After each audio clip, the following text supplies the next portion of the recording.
Buenos días, ¿cómo estáis? Es un placer estar aquí con vosotros hoy.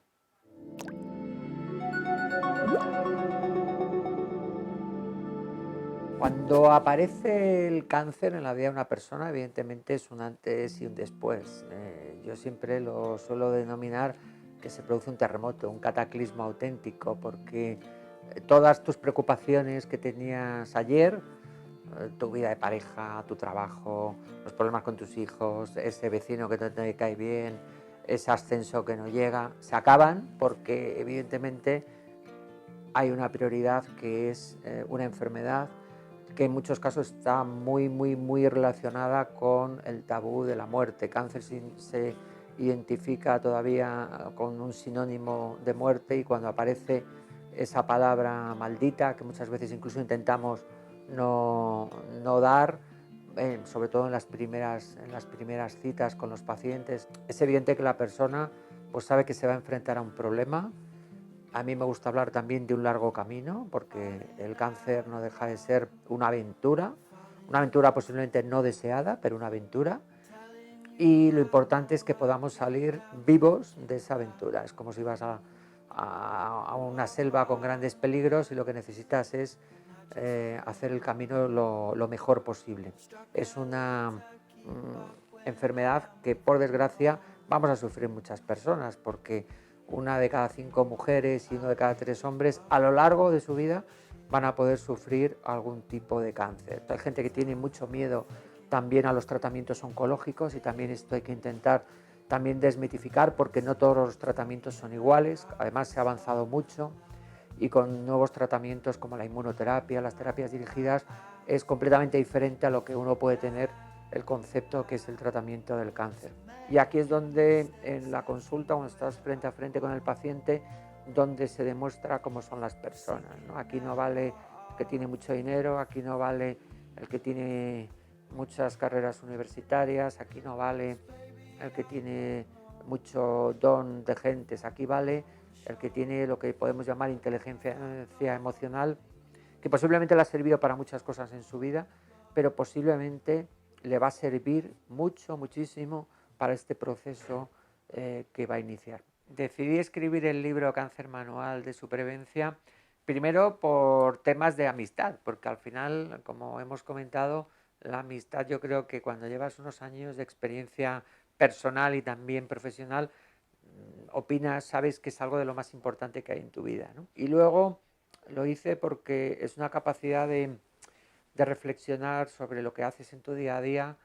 Durante los meses, que fueron muchos, que estuve haciendo el libro, pude aprender también a ver a los pacientes de una forma diferente, y el libro, como cuento, trata de hacer una guía de viaje del paciente desde que se diagnostica hasta que se cura o, por desgracia, fallece, y además contar las experiencias, las lecciones que me habían dado muchos pacientes, porque yo creo que eran tan importantes, tan valiosas, que debería poderlas compartir con el resto de personas, ¿no? Lo bonito del libro, lo grande del libro, es que pues muchos pacientes, algunos míos personales, pero incluso también a través de redes sociales, a través de incluso de llamadas telefónicas, pues han contactado conmigo para decir que les había gustado mucho, sobre todo que les había ayudado.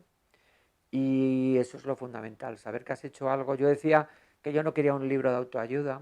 Aquí no se trata de dar lecciones ni decir a la gente cómo tiene que hacer las cosas, que es como creo yo que a veces son los libros de autoayuda, pero sí desde la experiencia mía profesional y de nuevo de la experiencia, desde la experiencia de los pacientes, cómo esa persona podía transitar por la enfermedad mucho mejor.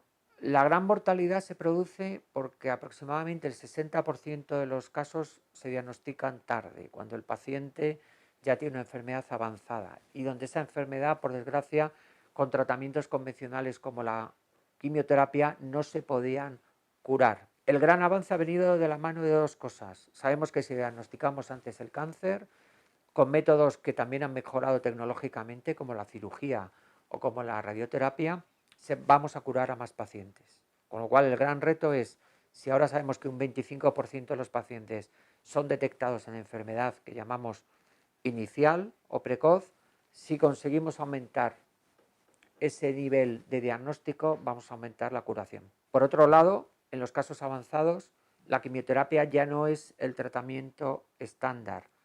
Está presente en muchos pacientes, pero no es la principal opción. ¿Por qué? Porque han aparecido varias cosas que entran dentro de lo que podemos llamar medicina de precisión. Hoy el cáncer no se diagnostica al microscopio solo, sino se diagnostica mediante el estudio genético de sus células, porque mediante el estudio genético vamos a saber cómo dos cánceres que al microscopio o en la situación clínica nos parecen iguales, sin embargo, son genéticamente diferentes y por lo tanto se van a comportar de forma diferente y además deben ser tratados de forma diferente. ¿Cómo? A través de dos grandes líneas de tratamiento. Una, lo que son terapias dirigidas, es decir, tratamientos dirigidos contra una diana que tiene esa célula tumoral específica. Es lo que llamamos medicina personalizada para ese tipo de cáncer que tiene esa persona con nombres y apellidos. Y por otra parte, a través de lo que se llama la inmunoterapia. ¿Qué es la inmunoterapia? Es la estimulación de nuestro sistema inmunológico que se ha quedado dormido, que se ha quedado incompetente, que se ha quedado secuestrado por el propio cáncer, que es tan listo que es capaz de hacer que el sistema inmunológico no reaccione. Pues nosotros tenemos ahora armas para hacer que el sistema inmunológico reaccione contra el cáncer y lo elimine.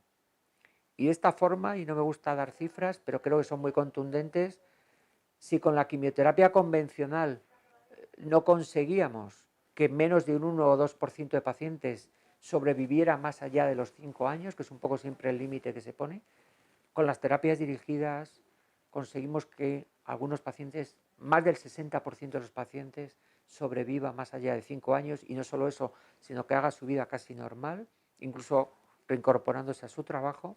Y con la inmunoterapia estamos consiguiendo de que a pesar de que el paciente tenga metástasis, podemos llegar a conseguir que un 30%, que un tercio de esos pacientes hoy en día puedan convivir a largo plazo con la enfermedad.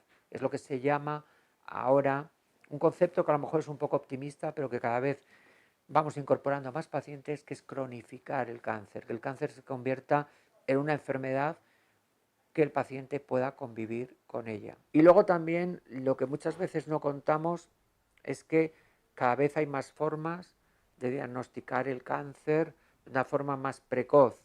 Los test de diagnóstico precoz ahora mismo van a ser revolucionarios. Dentro de unos años vamos a ser capaces con un análisis de sangre de adelantarnos, de saber, por una parte, la predisposición genética que tiene esa persona al desarrollo del cáncer o incluso identificar el cáncer años antes de que clínicamente se manifieste. Y esto va a ser posiblemente la siguiente revolución que vamos a vivir. La recuperación del paciente con cáncer es evidente que no es fácil, porque el paciente ha pasado por un proceso que puede haber llevado cicatrices reales, como son las cirugías, cicatrices también internas producidas por tratamientos oncológicos como la quimioterapia, que puede dejar secuelas en algunos pacientes, cicatrices físicas, como pueden ser caídas de pelo, como pueden ser cambios en la piel, muchísimas cosas que pueden ocurrir, y también cicatrices psicológicas. El cáncer impacta y por eso es tan importante que la persona que es diagnosticada y que va a iniciar un proceso de tratamiento y de afrontamiento del cáncer afronte psicológicamente la enfermedad. Por eso es tan importante el acompañamiento con psicólogos, con psiquiatras. Muchas veces las personas identifican ir al psicólogo o ir al psiquiatra con estar loco y esto no es así. Nosotros decimos que el apoyo psicológico es un apoyo que se tiene que tener como el tratamiento del dolor. Igual que una persona toma una pastilla para quitar el dolor, tiene que tener un bastón en que apoyarse física y psicológicamente. Con lo cual el apoyo psicológico es fundamental. Pero no solo para el proceso del cáncer, sino porque esa persona tiene que vivir con que esa es una etapa de su vida que en muchos casos puede llegar a superar. Y la superación del cáncer supone que esa persona tenga que volver a reincorporarse globalmente a su vida.